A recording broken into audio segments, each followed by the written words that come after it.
Hey everyone, and welcome to the Dr. Raj Podcast. And what is this a podcast of? Of happiness, of wellness, of amazing people doing amazing things. And today I'm kind of mixing it up. I have a co-host. Not that I really need a co-host. I'm just joking. But I have one of my good buds, Todd Keitz. We did a podcast together. And no, I like being part of his team. I like when we team up. He just has good juju about him. So he kind of introduced me to two peeps. We have my dad, John, we have daughter, Alex, and they're a combo and they both were EMTs together, which is so awesome. So I thought it'd be awesome if, since, Todd met them first, we do a combo podcast, new for the Dr. Raj theme, and we interview both of them at the same time. So I'm going to let Todd do his intro, then I'm going to come back here and I'm going to do the bio of Alex and we'll go from there. So everyone sit tight. This is going to be an awesome podcast. Hey everyone, and welcome to the Dr. Raj Podcast. And what is this a podcast of? Of happiness, of wellness, of amazing people doing amazing things. And today I'm kind of mixing it up. I have a co-host. Not that I really need a co-host. I'm just joking. But I have one of my good buds, Todd Keitz. We did a podcast together. And no, I like being part of his team. I like when we team up. He just has good juju about him. So he kind of introduced me to two peeps. We have my dad, John, we have daughter, Alex, and they're a combo and they both were EMTs together, which is so awesome. So I thought it'd be awesome if, since, Todd met them first, we do a combo podcast, new for the Dr. Raj theme, and we interview both of them at the same time. So I'm going to let Todd do his intro, then I'm going to come back here and I'm going to do the bio of Alex and we'll go from there. So everyone sit tight. This is going to be an awesome podcast. Awesome. Thanks, Dr. Raj. I'm really excited to be here to be co-host on the Dr. Raj podcast and in conjunction with the Caregiving Insights podcast. So this is really a lot of fun. And the way this all came to be was a longtime friend of mine from high school introduced me to Alex, and I introduced Alex to Dr. Raj, and then we got introduced to John, and here we are. So there's a really fun story we're going to talk about here today, and I think everybody's really going to enjoy. Cool. All right, Alex, are you ready for your bio? I'm ready. All right.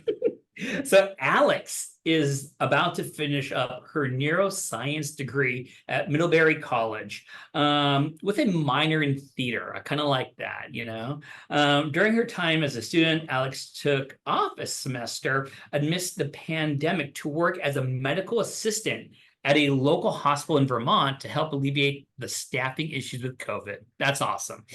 Outside of medicine, Alex performs with an improv comedy troupe and an a cappella group on campus and has starred in the occasional short film.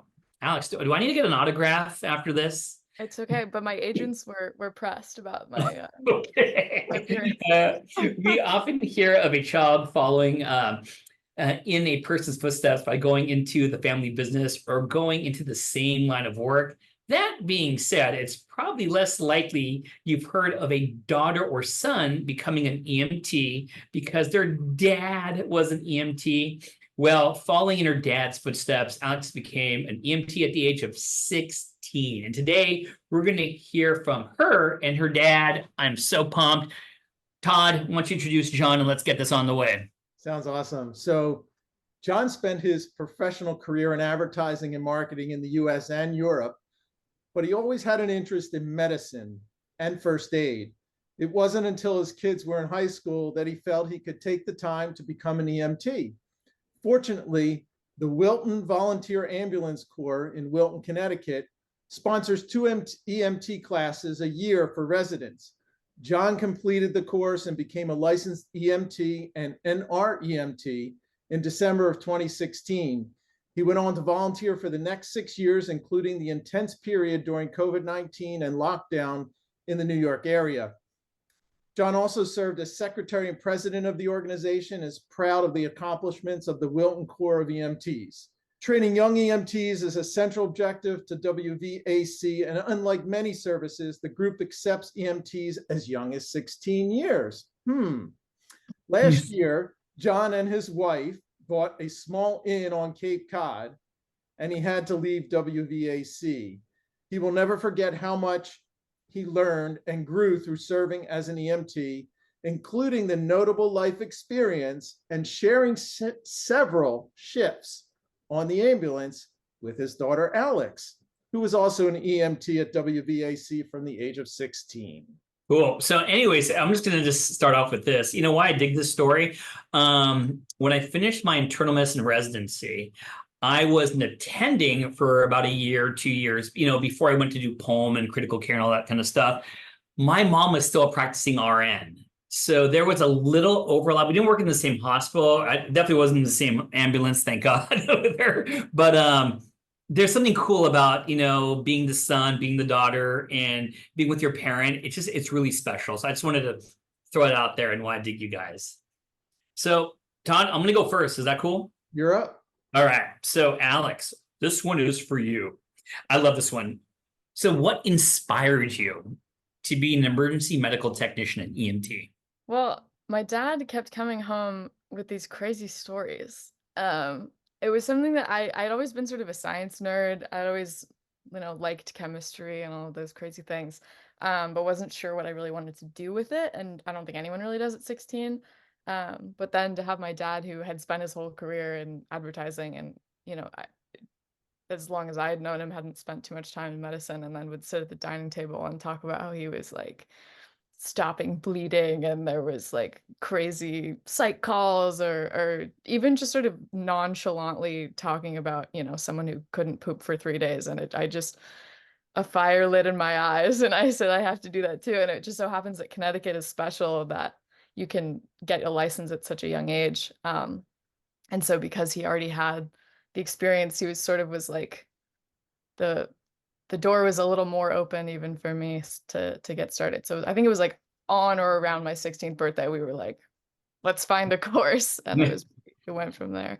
But Alex, 16 is so young. I think I remember when I was 16, maybe, when I hear poop stories when I was 15, 16, or blood or vomit or whatever it is, you went into the route of a little comedy and a little acting. How did that say, no, this is what I want to do? I want to hang out with my dad, and I want to be in an ambulance. And yeah, if people could be dying around me, that's kind of what I want to do at that age. What grabbed you to that? I think I'd always admired people who were sort of running towards screaming and terror. Seen that in my dad even before he became an EMT. I have like a vivid memory of sitting in a theater watching Bolt, which was like a Disney film, and someone starts, a dog, right? Like a dog, it was right? A dog. It was a dog film. And someone starts screaming in the back of the theater, and like everyone sort of freezes, but my dad like leapt over the back, and that was just sort of like where he like, and I was like, I wonder if one day I'll be, if that'll be my instinct as well. And I think that is sort of like how it netted out, is that like, sure, I like to joke and have the attention of the stage, but at the end of the day, like I find the most value in those situations where if people are freaking out and I can like find some sense of calm and then handle it, that's way more rewarding than anything performance related. I love that answer, Alex. That was awesome. John, so I'm gonna kind of parlay these together, So being the dad and, experiencing what you knew at the time, I was an EMT, and it's not an easy job. You want to do it correctly and really help people out, and there are some risky things that you do. You have a wonderful 15, 16-year-old daughter at the time, and she wants to hang out with you and do what you do. How did that make you feel, Well, first of all, I think some time back, I said in front of Alex that to somebody else that she followed my footsteps, and I thought she'd never forgive me for saying that. So I'm amazed that she's putting it that way, because the way that she used to position it, it was her idea first. So that's good. I'm glad that's kind of changed. But it is true. I didn't think of it in the sense of the dining room table. And of course, we always acknowledged HIPAA. We didn't use names or anything like that. But it was the dining room table where she got recruited because she was fascinated by the stories. My wife too. She always says she's like an honorary EMT because she was in all those conversations too, and loved it. But it was the right thing for Alex. I knew she would love it, and so she tried it out. I love it, man. We had a list that of when she did her training, she did it in a rough town, and we had a list on the wall of the crazy calls that we'd been on, and it was a competitive thing. So she saw the first ODG. We made up a term, ODG, obvious dead guy. So she won that race. Yeah. Okay. I always want to get into the details because you're like a teaser. You're like, hey, but I there's a little script I'm reading over here. It's Todd's next question, but I may get back to you on that. Todd, fire away, bud. Yeah. So this is for both of you, and you guys can choose who wants to answer this. But how did you end up working together? I mean, did one of you request, hey, I want to work with my dad, or hey, I want to work with my daughter? How did that work out? And there's no lying on the podcast, okay? It's true. We didn't have time to corroborate our stories. So No, this is we this didn't. is Alex, I think I was hands off because the last thing I wanted to do was like say to Alex, let's do a shift together. So from my point of view, it was like, if it happened, it was great, but I never pushed it. Yeah, I think like the way the scheduling worked was you sort of submitted how many hours you were available and then sort of like willy-nilly got put on the schedule. But so I think I had a similar, I was like, I don't want to like be on the ambulance with my dad. Like, I don't want to like ask for it. But then once we did end up getting on, it was like, we had some cool calls. Or they were boring and it was still fun because then it was basically just us hanging out in a living room together, which is what we would do at home, but we were like in our little uniforms waiting for disaster to strike. So it was, I don't know that we ever really like tried to get on calls together. It just ended up sort of like happening that way. So what was it like working together? Each of you, how did that feel? And then what was it like? It was great. I really enjoyed it. I was so proud, obviously, of Alex, and we did have some hairy. We had one particularly hairy call. If Alex wants to tell about it, she can. But that's my question for the next one. But don't worry, I'm making sure we're going by the numbers, man. So, yeah, we'll hold back on that one because it is good, and her memory is probably better than mine. But I was proud, and the funniest moments were when, the patient's in the stretcher in the back, and one EMT says to the other, hey, Dad, pass me the whatever. And you could see the patient sort of like do one of those, what? So that was fun. I love it. Alex? Yeah, totally. The whole hey dad pass me a splint kind of thing was the best. Because honestly, like the way I think about it, there's very few interventions that we can do as EMTs that like really make any huge difference. So a lot of what we're doing is just like distracting them from what's going on and making sure they're comfortable and grounded by the time we get through the hospital doors. And so if for a couple seconds they can sort of forget that they just broke their wrist and can say, oh my God, like my EMTs are father-daughter, like if that even for a second takes the distraction away, that was also kind of a fun aspect of it. And then even like when we were on scene with, fire or PD, they would be like, Dad? Who's Dad? Like what's going on? It was I think some people actually thought, how like the nightmare in like elementary school is that you call your teacher mom or something. I think people thought it was like a Freudian slip, and I was like, no, that is my father. Like we're not father figure, actual father. No, that's my dad. Well, before I bang out my questions, I will say this much, don't ever downplay what EMT paramedics do because, when it comes to acute coronary syndrome and stroke, yeah, sure, I teach my med school students and residents what to do, but you guys are the first responders, getting the 12 lead on there, making sure that they get their appropriate medications, who gets nitro, no nitro, going to the right hospital. It's huge. You guys are solid, So with that being said, let's go to story time because I want to hear some stories. So this is an Alex John combo. So what was your most memorable moments? It could be difficult, it could be funny. So one of you guys go first, then the other one goes second. I think there's a hands down, like Alex said, we haven't collaborated on this, but I don't think there's any question what the number one call we had together was. And I'll tee it up and then Alex can finish it because she's the one who got the messiest. Yeah. Okay. We walked in. It was at a retirement home, and we walked in, and the fire department was already there. And actually, the guy who the lead fire guy is actually a paramedic on the side, but he can't practice as a paramedic when he's on fire shift. So, but he was definitely a little flustered, more flustered than usual. And he said, "Yeah, we got a bleed here, and it's pretty good. I think you should just pack up and go. You know, like let's just get her to the hospital." And I was like, "Well, let me take a look." And he said, "No, I've used 8 Chuck's pads, and it's we got to go." And I'm like, "Oh, okay." And I still I was just dumb. I was like, "Well, let's assess." And as soon as Alex was the one who stepped up, and I'll let her tell the rest because it was pretty amazing. Well, yeah, it was one of those things where you're like, let's not panic till we have to panic. And then I approached the bed, and there was just literally a river of blood coming down the stretcher. And we all kind of made this eye contact moment of yep, okay, we're moving. And so we had a paramedic with us as well. And he was like, hop on, basically, because she had some it was what was it, like a drain was She had popped a drain, I think, but it was in her femoral artery. I mean, it was yeah, it was in a bad place, and it had come out.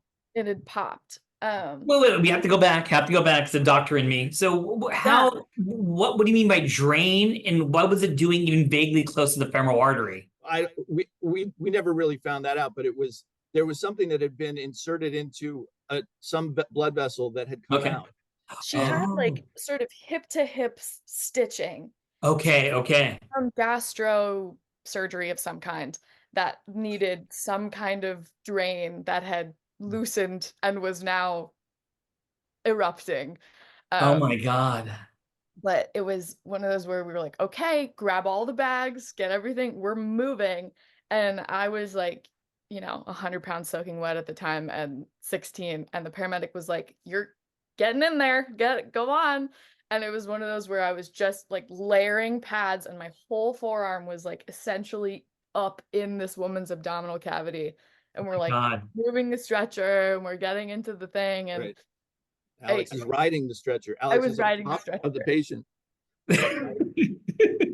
Yeah. That's everyone's dream, per se, when you're an EMT. In the olden days, I know we don't encourage riding the stretcher anymore, but in the olden days, I always kind of in a weird way wished, can I be doing CPR on a stretcher while they're doing it? I never got to do it, but that was you. You were compressing while you were there pushing the gurney. It was. Wow. That was my the patient was really chill about it too. That was the scariest part, was that she was completely conscious. She'd lost liters of blood at this point. That's a femoral artery.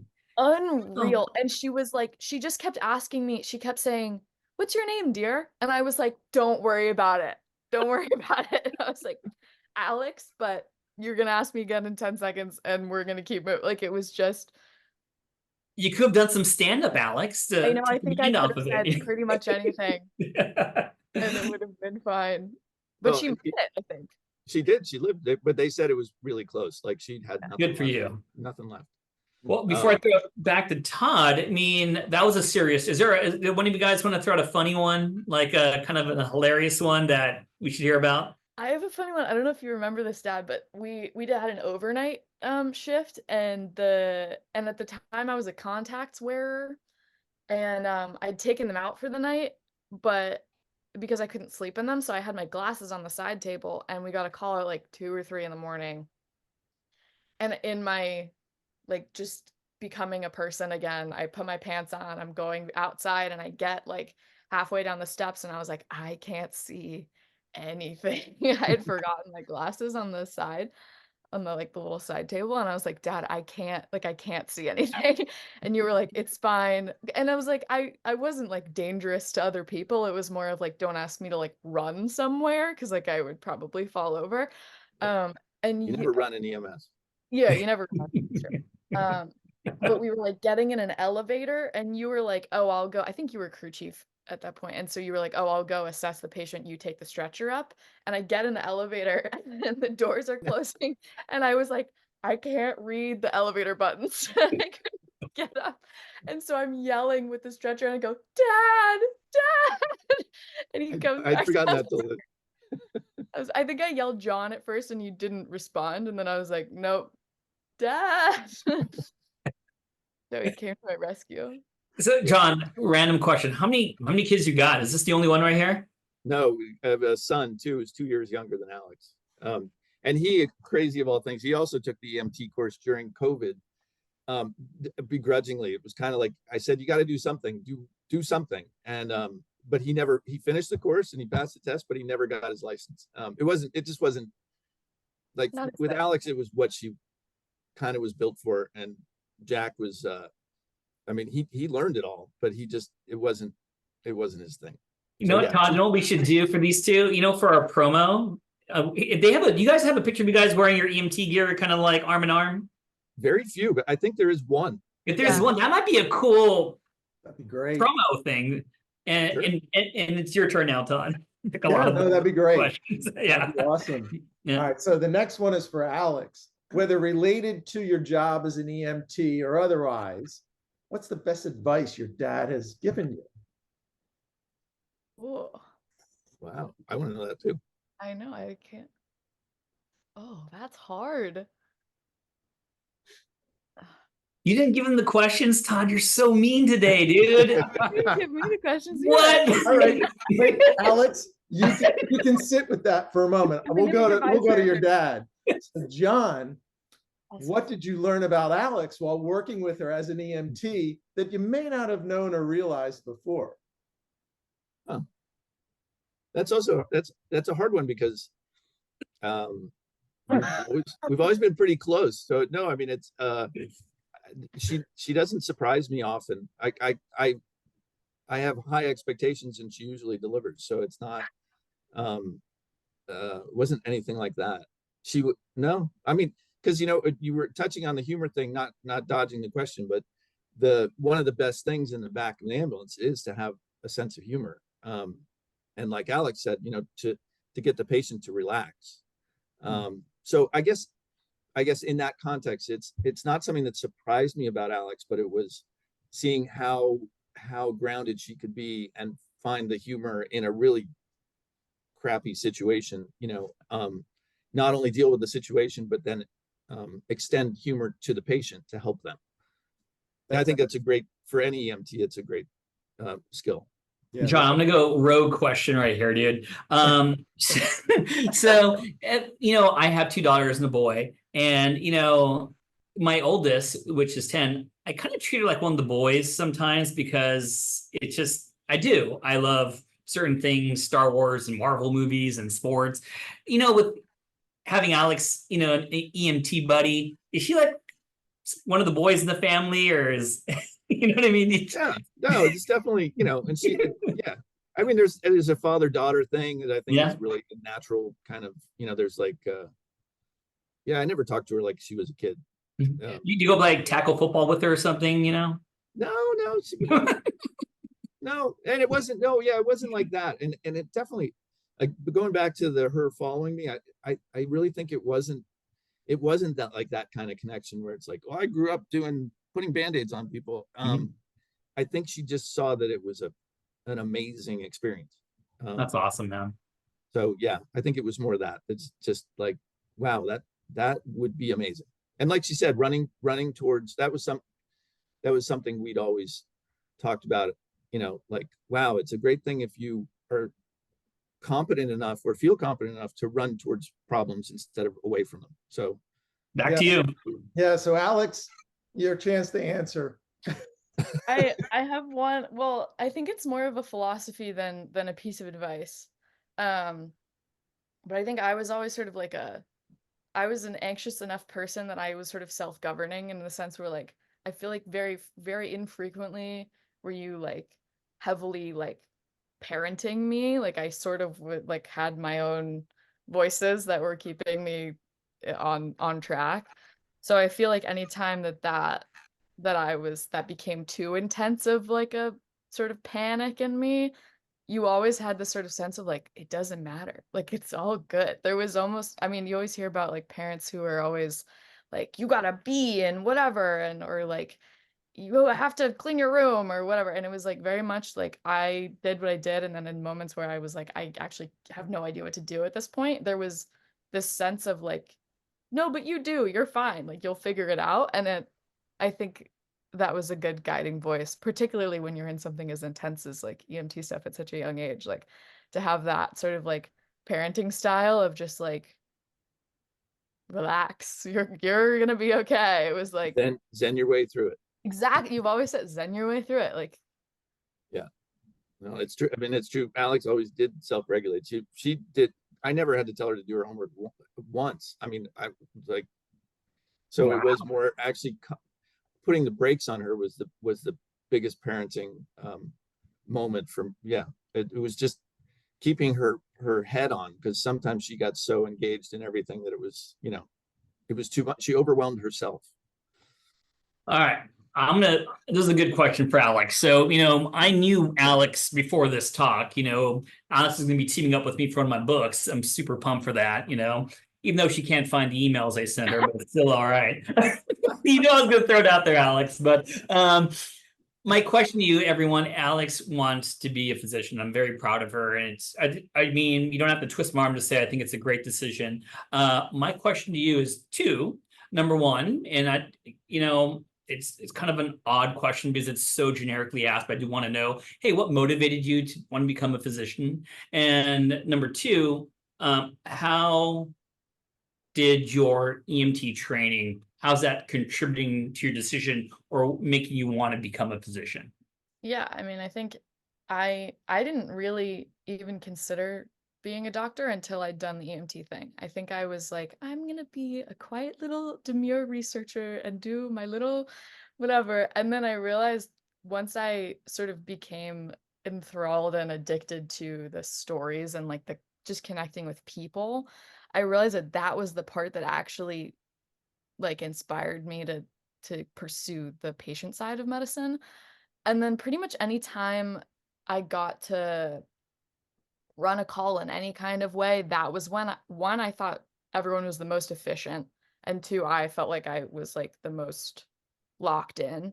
And so because that's always the question, it's like, well, why not a nurse? Why not a PA? And so I think that like that aspect of like, if you can have the energy to walk into a room, particularly when you're an EMT in high school and people are really, you know, privy to say, oh, she's just like the wallflower volunteer. Like if you can get a room full of adults to say, okay, you get the stretcher, you grab the paperwork, you find the meds, and people listen, that was something where I was like, okay, this is something I can do. And it, like realistically, I think I would be good at it. And let me plant a little seed in your mind, Alex. Talking to your dad and talking to you and the way you answer questions, maybe consider doing a little critical care as a fellowship. That's what I do, and I still get to relive some of my EMT days. So you may have that in you. Okay. Love it. Todd, all yours, dude. Awesome. Hey, I gotta get my voice back. Excuse me, my gosh. So we're gonna be wrapping up. And so just in closing, and again, I didn't give you guys the questions, so it might take a few seconds to think about this, but maybe it's right at hand. So in closing, two-part, what wisdom would you each share with the audience about let's start with having the ultimate responsibility of someone's life literally in your hands? I can take that because that's easy. I mean, as you said in my bio, one of the things I was most proud of our volunteer ambulance corps was that we promoted bringing in young people. So very few organizations around the country, as far as I know, take in 16-year-olds.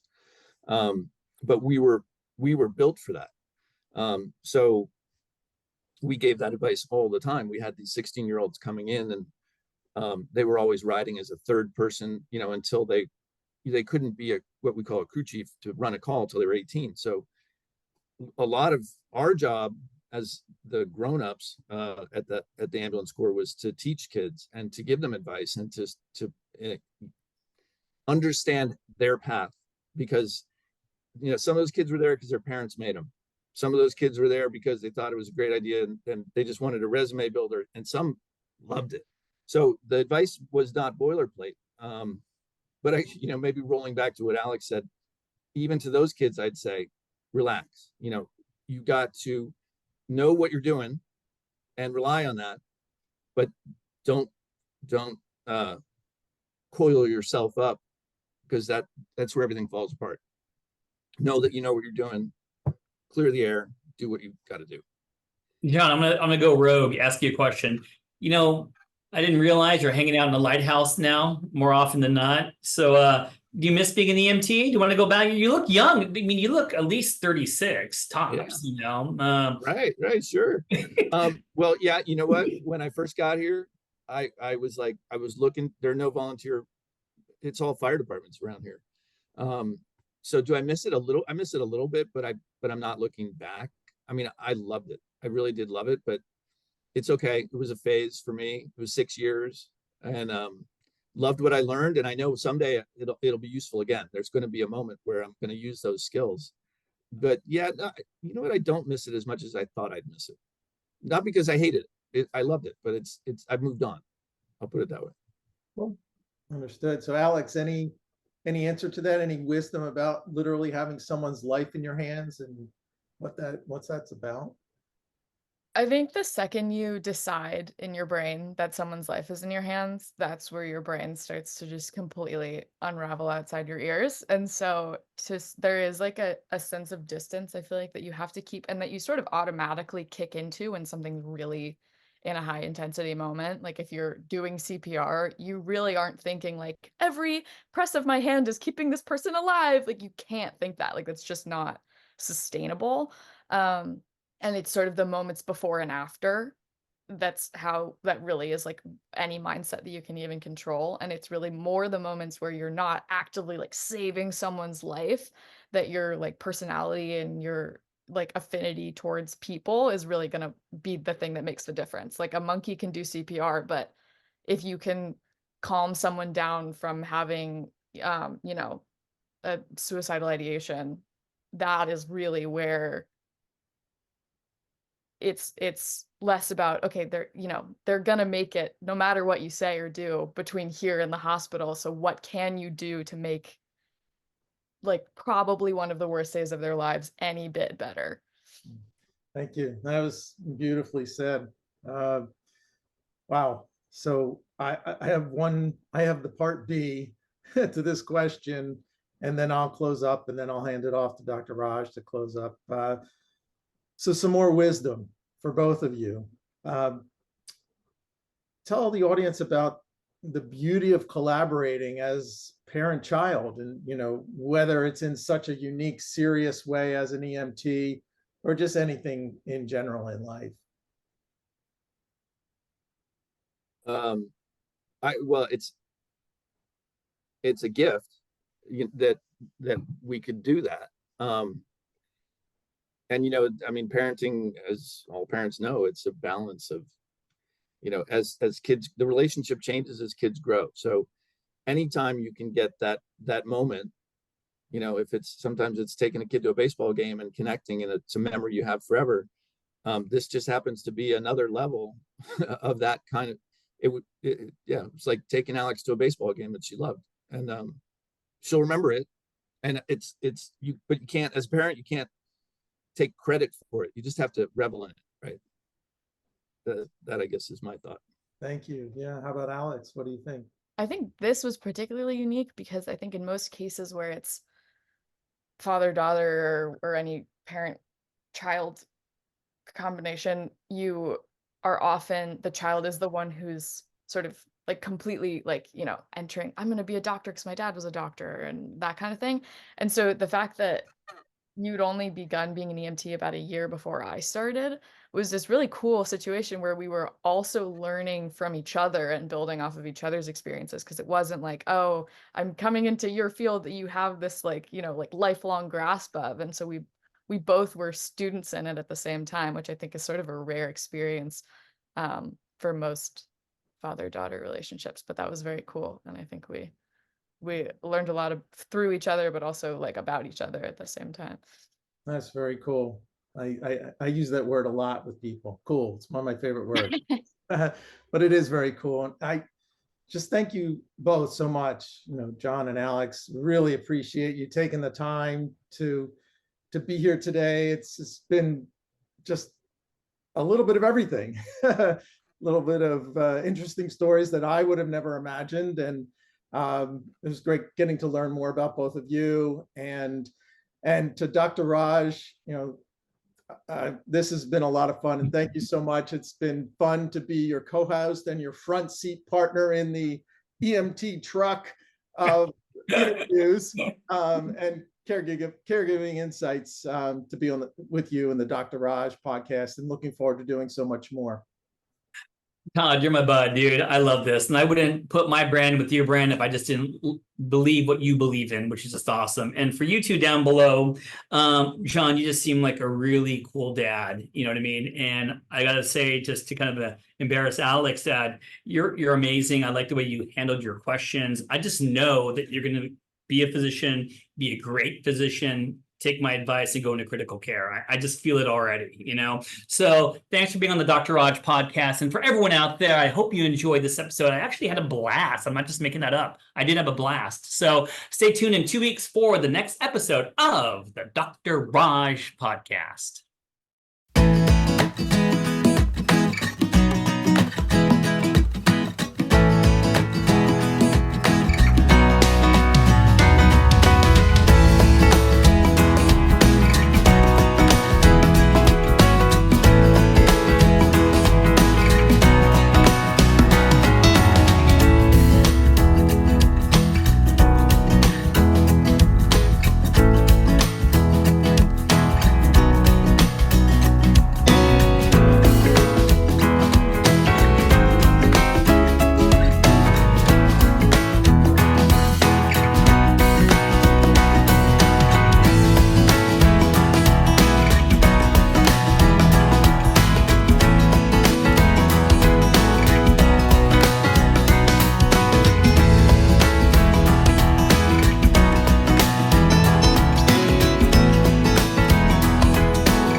The primary purpose of the podcast is to educate. While guests are invited to listen, listeners acknowledge that they are not being provided professional advice from the podcast or any guests. My Care Friends expressly disclaims any and all liability or responsibility for any direct, indirect, incidental, special, consequential, or other damages arising out of any individual's use of, reference to, reliance on, or inability to use the podcast episodes or the information presented in the episodes.